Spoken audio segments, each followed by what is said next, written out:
Princess Lyra of Zythera stared out of the tall crystal windows of the royal palace. Beyond the shining towers, the endless sky shimmered with violet and gold. Her planet was beautiful, filled with advanced technology, flying vehicles, and a proud civilization that valued perfection above all. And yet she felt small, unworthy, and trapped. For years, the royal council had whispered about her infertility. Lyra had always known she was different from other princesses.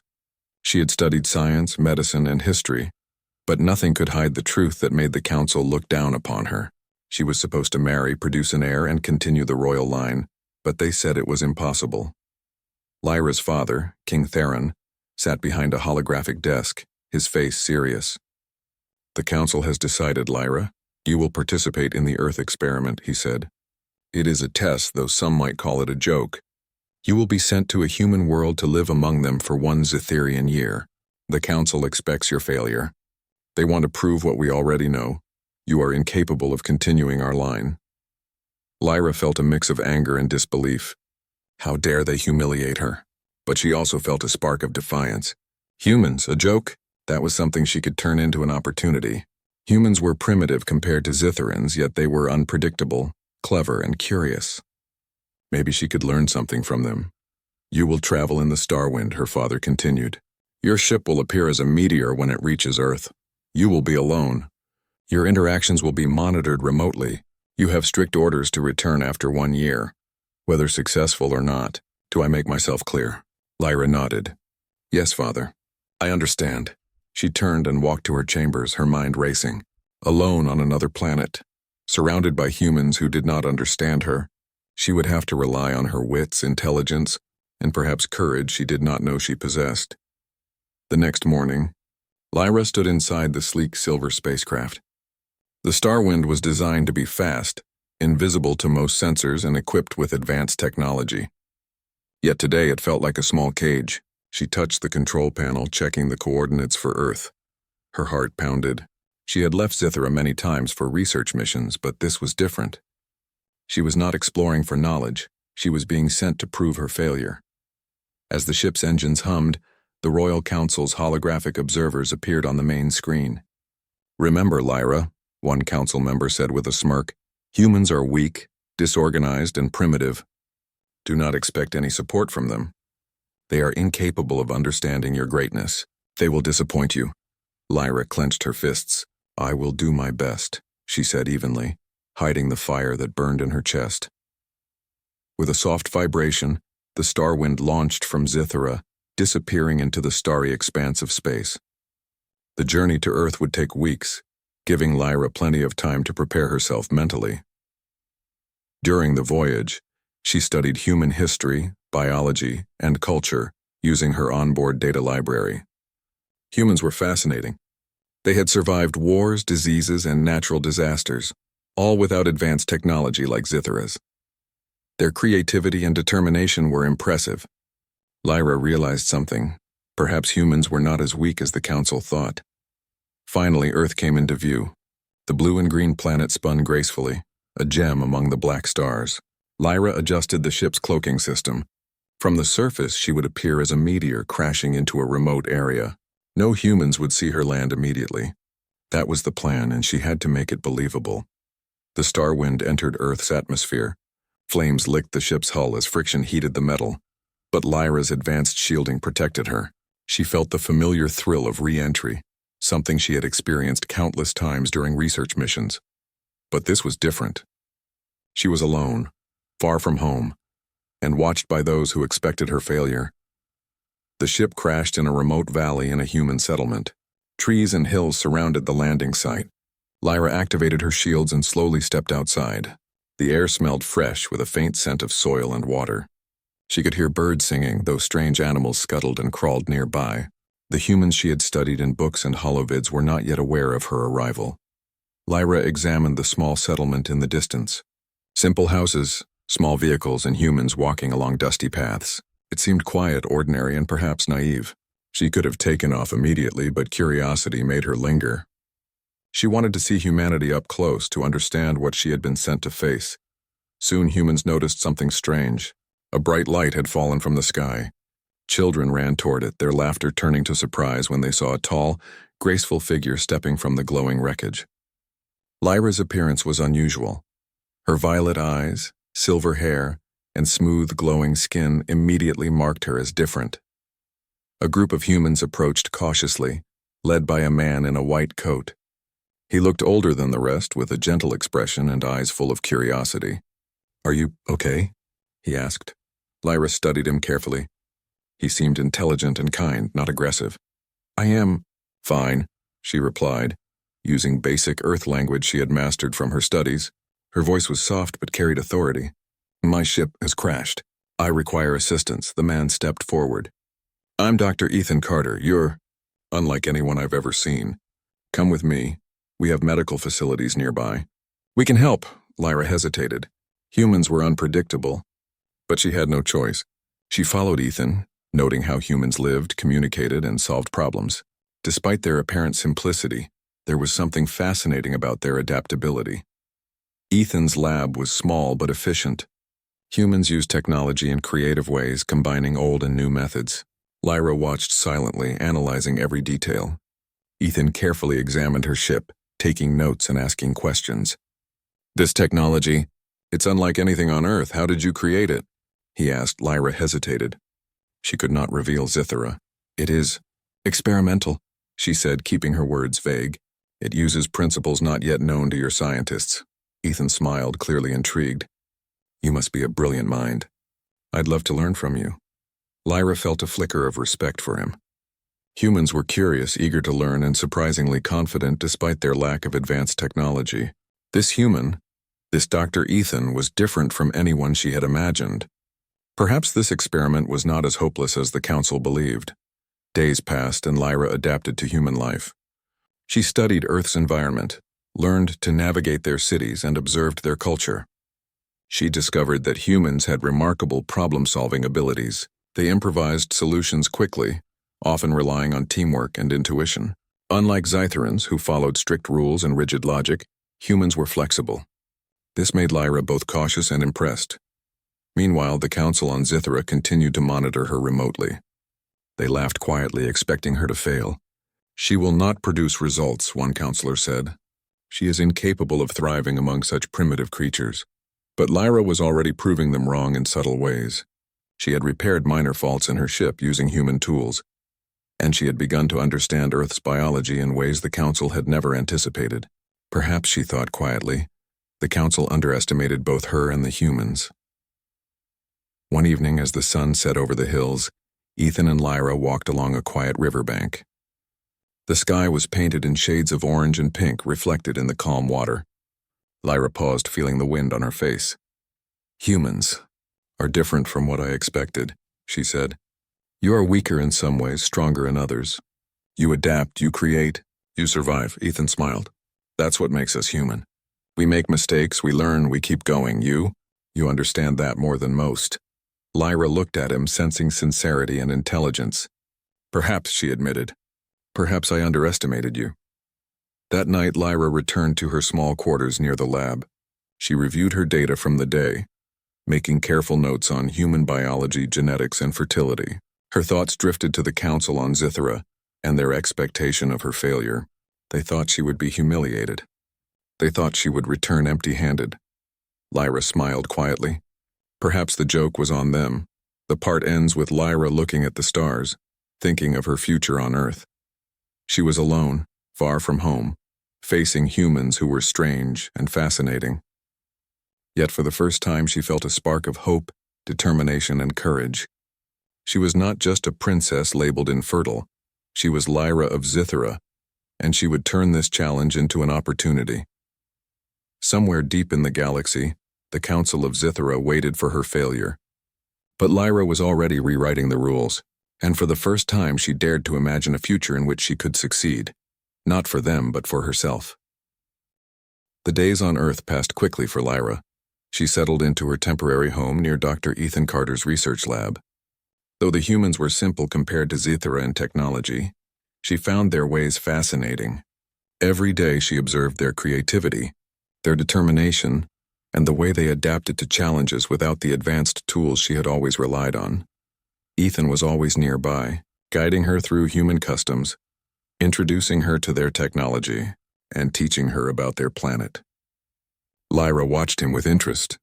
He was brilliant in a way that reminded her of her people, but with a warmth and flexibility that she rarely saw on Zithera. Unlike the rigid council members, Ethan approached every problem with curiosity and hope.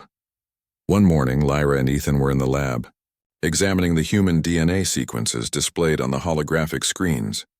Lyra had been studying Earth biology since her arrival, fascinated by the differences between human and Zytheran life. "Your species has a lot of potential," she said softly. "Though you are not advanced like Zitherans, you survive, adapt, and innovate." "It is impressive." Ethan looked at her with a small smile. "Thank you. I think the same could be said for you." "You're very different from anyone I've ever met, Lyra. I don't know how to explain it. You see things clearly, but you also notice what others miss. That's rare." Lyra felt a small thrill at his words. Humans appreciated qualities she had never been praised for on Zithera. Here she felt respected, not judged. And slowly she began to feel a strange connection forming. Something beyond curiosity. Something that neither she nor Ethan could fully name yet. Lyra continued her studies, examining human reproductive biology in detail. She had always known she was considered infertile on Zithera, a flaw that had caused so much shame. But as she worked with Ethan, she discovered something unexpected. Her Zytheran biology was compatible with certain human traits in ways the Council had never imagined. "Ethan," she said one evening, her violet eyes serious, "there is something I need to show you. It may seem unusual, but my species may be able to reproduce with humans." Ethan's eyebrows rose in surprise. "Wait, are you saying—" Lyra nodded carefully. "Yes, it appears I have certain biological features that were overlooked by my council. They assumed I was incapable. But with your species, there is potential. I think I could be fertile." Ethan's mind raced. "That's incredible. It's groundbreaking. But are you sure? Could it be dangerous?" Lyra shook her head. "I have studied my biology carefully. It seems compatible and safe. This is a discovery, not just for me, but for science and perhaps for both our species." Ethan looked at her with admiration and concern. "If this is true, it changes everything. You've always been underestimated, Lyra, and now you have a chance to prove everyone wrong." Lyra smiled faintly. For the first time, she felt hope. For the first time, she saw a path forward that was not dictated by the Council or their expectations. She could make her own destiny. Over the next few weeks, Lyra and Ethan worked closely in the lab. They combined Zytheran technology with human science, conducting careful experiments to understand her fertility. Lyra was fascinated by human ingenuity. They lacked the precise tools of Zithera, but they had creativity and determination that could rival any advanced technology. During this time, Lyra began to experience human emotions in ways she had never allowed herself to feel before. She laughed at human jokes, marveled at their simple inventions, and even enjoyed the warmth of the sun on her skin. Ethan's presence was comforting. He listened, explained, and respected her thoughts, never treating her as strange or inferior. Lyra realized that humans had qualities Zitherans often lacked: compassion, flexibility, and emotional strength. One afternoon, Lyra and Ethan took a walk near the settlement. The sun was high and the air smelled of flowers and freshly cut grass. Lyra observed children playing, couples walking hand in hand, and humans laughing without fear of judgment. She felt a sense of wonder she had never felt on Zithera. "Your world is beautiful," Lyra said quietly. Ethan smiled. "It has its flaws, but yes, it's beautiful. You see things differently, too. You notice the small things, the patterns. The details we often overlook." Lyra nodded. "Perhaps that is why humans survive. You notice, adapt, and create. You do not rely solely on power or perfection. You survive because you are flexible. That is something my people lack." Ethan looked at her thoughtfully. "Maybe that's why we understand each other. We see strength in different ways." Lyra's heart beat a little faster. She felt an unexpected warmth, a connection forming, fragile yet undeniable. She knew she had to focus on her mission, but she also knew that her time with humans was changing her. She was learning more than she had ever imagined, not just about science, but about life, emotion, and courage. Back in the lab, the experiments continued. Lyra tested Zytheran samples with human cells under strict observation. Each step required precision, patience, and careful monitoring. The results were subtle at first, but unmistakable. Signs of fertility were present. Lyra's hope grew, and so did Ethan's admiration. "This is amazing," Ethan said one evening, reviewing the data. "You've defied everything your council expected. You're doing something no one thought possible." Lyra smiled, a mixture of pride and determination shining in her eyes. "I must be careful," she said. "If the council learns too soon, they will try to stop me. I have to prove this." Quietly, step by step, Ethan nodded. "We'll be careful. But you should know. I respect you, Lyra. Not just for what you can do, but for who you are. You've shown courage and intelligence, and I think humans have much to learn from you." Lyra's gaze softened. She had never experienced such genuine respect before. On Zythera, her value had always been measured by her ability to produce an heir. Here on Earth, humans valued her for her mind, her courage, and her spirit. It was a strange, wonderful feeling. Weeks passed, and Lyra's confidence grew. She began to explore the human settlement more freely, interacting with scientists, farmers, and children. Humans were curious about her, but they also respected her boundaries. She shared knowledge cautiously, teaching them about astronomy, medicine, and physics in ways they could understand. Ethan watched her quietly, fascinated by her adaptability. She was learning, observing, and teaching all at the same time. Humans thrived on collaboration, and Lyra discovered that working with them was more rewarding than she had ever imagined. One night, Lyra stood under the stars with Ethan. The moonlight reflected on her silver hair, and the settlement below was quiet. "I never expected to find connection," she said softly. "Not on Earth, not with humans, and yet I feel something I cannot describe." Ethan reached out, placing a hand gently on hers. "Connection can be surprising. Sometimes the strongest bonds form in the most unexpected places." Lyra looked at him, feeling a mixture of hope and fear. She was far from Zythera, defying her council's expectations and discovering a world full of surprises. And now she realized that her journey was not just about proving fertility, it was about discovering herself, and perhaps something deeper. Back in Zythera, the council continued to watch. They noticed small anomalies in the monitoring data. "She is adapting faster than expected," one counselor said. "Perhaps we underestimated the humans." "And the princess?" Lyra smiled quietly to herself. The council had sent her as a joke, expecting failure. Instead, she was learning, growing, and forming bonds that no one could predict. Her experiments began to yield undeniable results. Fertility indicators were clear, and Lyra realized that the council's assumptions about her had been entirely wrong. She was capable, not only of survival but of defying expectations and creating life in ways no one had imagined. As part 2 closes, Lyra and Ethan stand side by side, looking toward the horizon. The sun rises, casting light on the settlement, the lab, and the possibilities ahead. Lyra feels hope, courage, and a growing bond with humans. A bond that could change everything, not just for her, but for both species. The journey was only beginning. The challenge sent by the council had become an opportunity to rewrite destiny, and somewhere deep inside, Lyra felt a spark of excitement she had never known before. The spark of life, hope, and the unexpected possibilities of Earth. The days grew tense as Lyra continued her work with Ethan. What had started as careful experiments now began to yield undeniable results. Fertility indicators were clear, evidence that Lyra could indeed carry life. It was a discovery that would astonish both humans and Zytherans. Yet the more progress she made, the more cautious she became. The Council of Zythera was watching. Through distant sensors and monitoring devices embedded in the star wind, they observed her every move. Their laughter had turned into concern. "She is progressing faster than expected," one counselor said. "If she proves fertile, it will undermine everything we believed. She cannot succeed." Another counselor frowned. "We must recall her. She is far from our control. The humans, they could influence her in ways we cannot predict." On Earth, Lyra sensed the change in the monitoring. She had learned to detect subtle signals from her own technology, and it was clear. The council had grown worried. They would try to intervene if she did not act carefully. "We must proceed cautiously," Lyra told Ethan. "The council is watching. If they discover the results prematurely, they may try to force me back."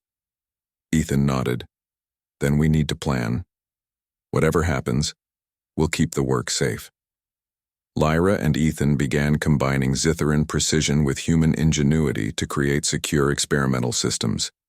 They adapted old Earth technology with alien science, ensuring that their progress could not be easily tracked. Lyra marveled at the humans' ability to improvise, using limited resources to create powerful solutions.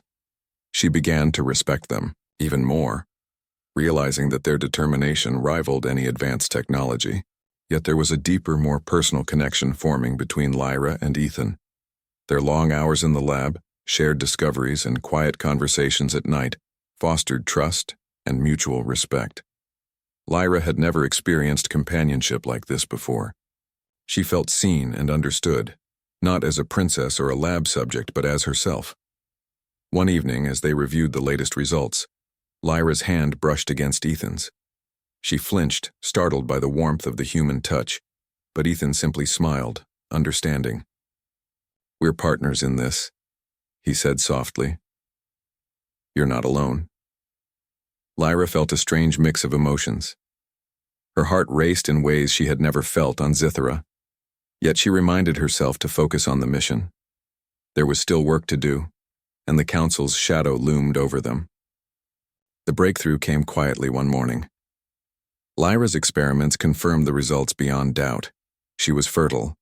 The once infertile princess could carry life, and it was compatible with a human partner. Lyra's heart swelled with joy, relief, and disbelief. She had defied the Council's expectations. She had proven her worth, not to them, but to herself. "We did it," Ethan whispered, eyes wide with amazement. This changes everything. You've done the impossible, Lyra."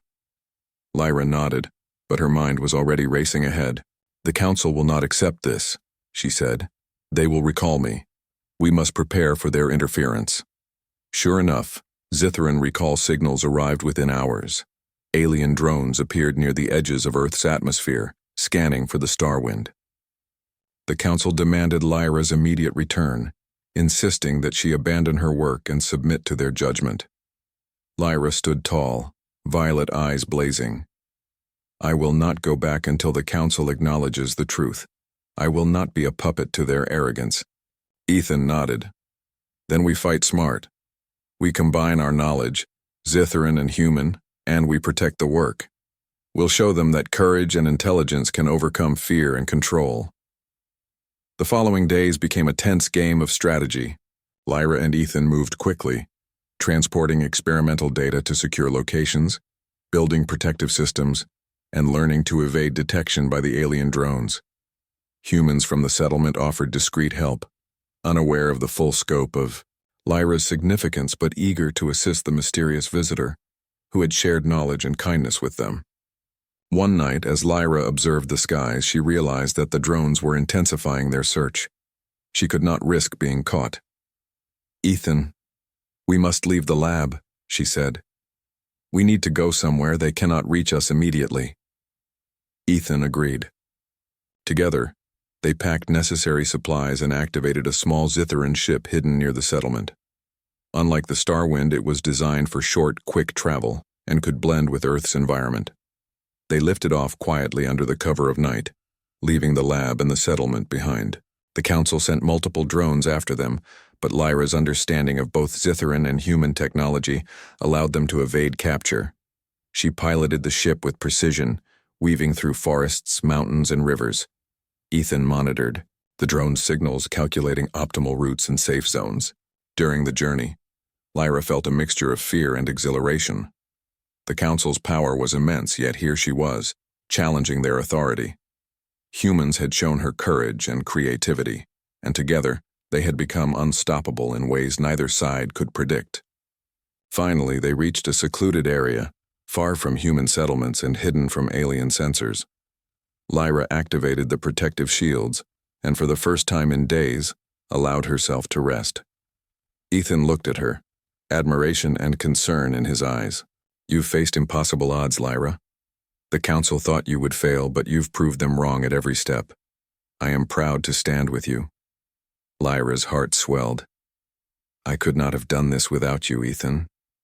Humans, they are not weak as my council believed. They have strength, courage, and heart. I see it now, and I respect it. I respect them, and I respect you. Ethan smiled. And I respect you. You've shown me courage, intelligence, and a spirit I never knew existed. Together, we can face whatever comes next. The next challenge came unexpectedly. The Council, realizing that their remote drones were insufficient, dispatched a fleet of advanced ships to Earth. They demanded Lyra's immediate return and threatened retaliation against humanity if she did not comply. Lyra's mind raced. She could not allow her work or her life to be taken by those who had always doubted her. We need to act fast, she said to Ethan. If the Council attacks, we must be ready. We need to show them that humans can rise to challenges beyond their imagination. They spent the next days preparing defenses, reinforcing the ship and creating decoys to confuse the fleet. Lyra marveled at the humans' ability to adapt. With limited resources, they built systems that rivaled Zitharan technology and cleverness, if not in raw power. Finally, the confrontation came. The Council's ships appeared in Earth's orbit, scanning for the hidden vessel. Lyra activated the decoys, making it appear as though the ship was in multiple locations at once. The fleet struggled to identify her true position. Ethan monitored their signals, guiding Lyra as she piloted with precision. They're confused, he said, eyes wide. You've done it. They cannot pinpoint us. Lyra smiled. Good. Let them search. We have proven that fear and control are not stronger than courage and intelligence. As the fleet retreated, frustrated by the clever evasions, Lyra realized the significance of what they had accomplished. Not only had she proven her fertility, but she had also demonstrated the strength of humans and the power of cooperation between species. In the quiet aftermath, Lyra turned to Ethan. The Council underestimated both of us. They assumed humans were weak, and they assumed I was incapable. But together, we have defied their expectations. We have triumphed. Ethan took her hand, his expression gentle but firm. You have done more than survive, Lyra. You've inspired hope, shown courage, and created possibilities. You've proven that life and strength can come from unexpected places. Lyra's eyes glimmered. For the first time, she truly believed in herself. She was no longer a princess defined by the Council's judgment. She was Lyra of Zithara, a being of courage, intelligence, and heart, and she carried within her the potential for life, a symbol of defiance, hope, and the future. The part ends, with Lyra and Ethan standing on a cliff overlooking Earth's vast landscape. The sun rises, casting light over forests, rivers, and mountains. Lyra feels a deep connection to this world and its people, realizing that she has not only proven her fertility, but also discovered the strength of humans, and her own inner strength. The Council had sent her as a joke, but she had returned stronger, wiser, and more determined than ever. And now, the stage was set for the final chapter, a chapter where life itself would challenge the expectations of an entire alien civilization. The journey back to Zithara was quiet but filled with anticipation. Lyra piloted the small, reinforced ship with care, Ethan at her side keeping the navigation systems in check. The Council's forces had retreated temporarily after their failed attempts to capture her on Earth, but Lyra knew they would scrutinize her return. She could not let them intimidate her now. She carried something far more powerful than fear, proof that she could defy expectation. As Earth faded behind them, Lyra looked at Ethan. This journey, it is not just about me. It is about humans too. They have shown courage, creativity, and compassion, and I must make sure the Council sees that. Ethan nodded. You have changed everything, Lyra. Not just for yourself, but for both our species. I'm honored to be part of this, Lyra smiled faintly. She had discovered emotions she did not understand fully, but she knew one thing. Humans were remarkable and they deserved recognition. And now she carried within her the symbol of that recognition, the potential for a new life, one that could unite two worlds. When the ship entered Zitharan space, alarms blared across the royal palace. Counselors gathered in the grand chamber, faces tight with tension. She is returning, one counselor said. How is this possible? She was meant to fail. King Theron's expression was unreadable. We will see soon enough. Prepare the welcome, but remain cautious. We must know the truth before we act. Lyra's arrival was dramatic. The Starwind landed smoothly in the royal docking bay, and humans accompanying her were carefully kept out of sight to avoid immediate conflict. The palace guards were wary, their energy weapons raised, but Lyra stepped forward confidently, her violet eyes glowing softly. She carried herself with dignity, not fear.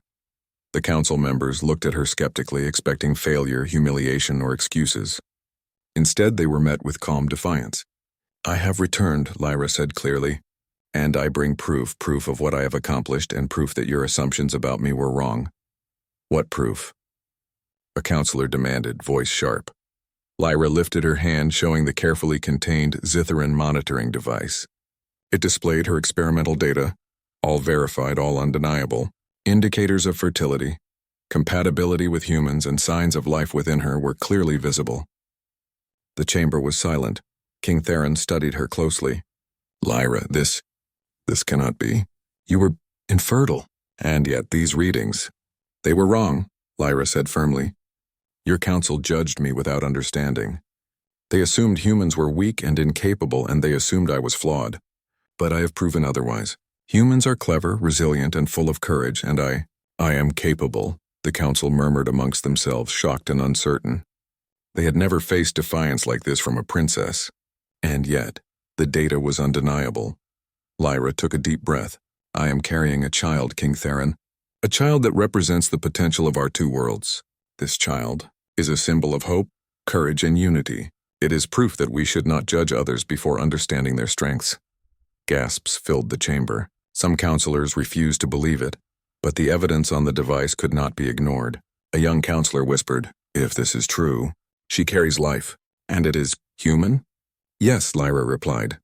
Human, and that does not diminish its value. It proves that life, courage, and determination can transcend species. It proves that humanity is not weak and that we must embrace possibilities, not reject them out of fear. The council was silent. The chamber was heavy with tension. King Theron's gaze softened slightly as he studied his daughter. You have done more than I imagined. You have survived, you have defied expectations, and you have carried life. This is unprecedented. Lyra felt a mixture of relief and pride. She had always longed for acceptance, but this was more than acceptance.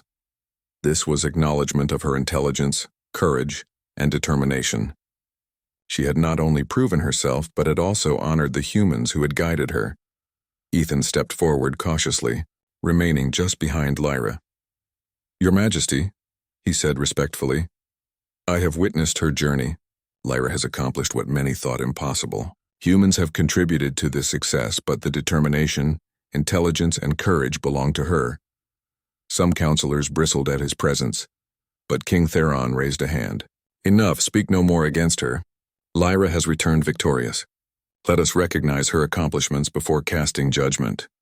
Lyra felt a wave of relief. She had not only survived the council's challenge, but had also transformed their perception. And now she could begin the next chapter, one filled with hope, life, and cooperation between worlds. The next weeks were transformative for Zithara. Lyra shared her discoveries with the council, carefully explaining the compatibility between Zitharans and humans. She demonstrated the experimental data, teaching them about Earth's resilience, creativity, and adaptability. Some counselors resisted initially, clinging to old prejudices, but the proof was undeniable. Humans began to be seen not as primitive creatures, but as intelligent, courageous allies. The council slowly accepted that collaboration, not domination, was the key to future prosperity. Lyra's child would be the living symbol of this new alliance, a child born of courage, science, and hope. During this time, Lyra's bond with Ethan grew stronger. They worked closely, sharing ideas, learning from each other, and supporting one another. She had never imagined forming such a partnership with a human, and yet it felt natural, right? And full of promise. One evening, Lyra stood on the palace balcony, gazing at Zithara's twin moons reflecting in the rivers below. Ethan joined her, placing a gentle hand on hers. You've changed everything, Lyra. Not just for yourself, but for both our worlds. And I'm proud to stand beside you. Lyra smiled softly. I could not have done this alone. Humans are remarkable, and you showed me courage, patience, and hope. We have done this together. The palace staff began preparing for the announcement to the people of Zithera. Lyra's return, her fertility, and her pregnancy would be celebrated as a symbol of courage, intelligence, and unity. Citizens gathered in the streets, watching the sky as Lyra addressed the council and the people. My fellow Zitherans, Lyra said, her voice steady and clear. I was sent away as a test, as a joke, to prove I was incapable. But I have returned with proof. Proof of life, proof of courage, and proof that humanity is a species worthy of respect. Let this child I carry be a symbol of hope, unity, and understanding between our worlds. We must embrace possibilities, not fear them. We must value courage, intelligence, and heart above judgment and prejudice. The people erupted in applause, cheering for the princess who had defied expectations, for the humans who had assisted her, and for the new beginning that awaited both worlds. The council, once skeptical, nodded in approval, finally recognizing the importance of Lyra's journey. Lyra looked at Ethan, feeling a warmth and gratitude that words could not fully capture. This is only the beginning, she said softly. Together we can create a future where both our worlds thrive, learn from each other, and explore the stars without fear. Ethan smiled. And we will. Together. The story ends with Lyra standing proudly on the balcony, holding her future in her heart. She had returned stronger, wiser, and more determined than ever. The child she carried represented courage, hope, and the unity of two species. Zithera and Earth would now share a bond that could change the course of history. The council's joke had turned into the greatest triumph imaginable. Lyra, once labeled infertile, had not only proven her worth but had shown that courage, intelligence, and heart could defy even the highest expectations, and so the Princess of Zithera began a new chapter, one where life, hope, and the strength of humans and aliens together would shape a brighter, united future.